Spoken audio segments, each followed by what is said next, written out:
Welcome to this week's market drama. We'll start with the S&P 500, which was up 2.4%. That means that S&P is up 17% year to date. NASDAQ was up even more, 3.3%. Year to date, NASDAQ's up 35%. So equities hit a new high for this year, this past week.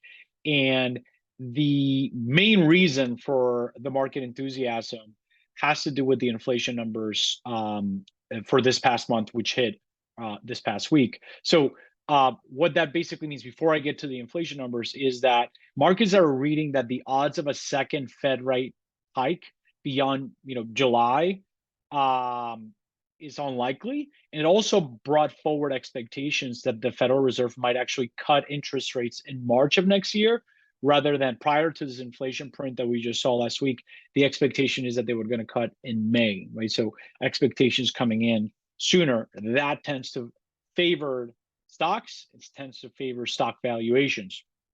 Now, keep in mind that 25%, we've seen a 25% rally the last 9 months for stocks that were mostly driven by valuation expansion, right? PE valuation moving up, price to sales, etc.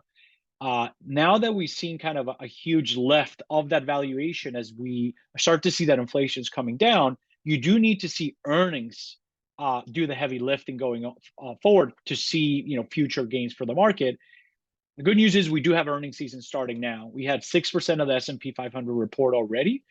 In an aggregate, companies are reporting above expectations, right? More than we've seen in prior quarters. That is also supportive for the recent rally, but still early, right? Only 6% have reported. We do need to see this continuation also of revision of earnings guidance for future quarters to go up. We continue to see that. That could give a further lift for stocks. So we'll have to keep an eye for earnings season. This week is big for earnings. So we'll stay tuned for that.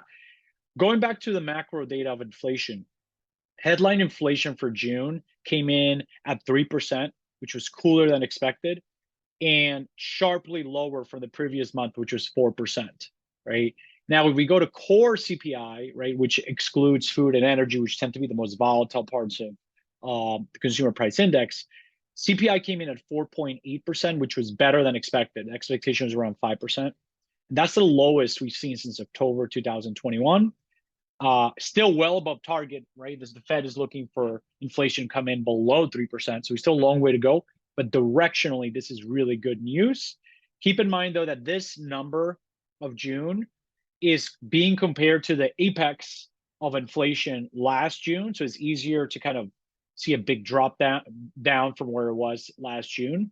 Nonetheless, the fact that core CPI has come down a fair bit is really a good sign. We just need to continue to see that, especially with housing data, which is good segue for what's coming in this week. Mentioned earnings will continue to be a big part of the story here. We also have June retail sales and housing market data.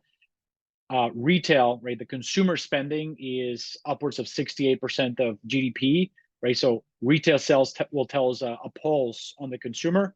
Housing market, big driver of inflation. If we see housing continue to slow down, but at a tepid pace, that could help CPI, future CPI, come down even further. So stay tuned for next week. That's it for this week.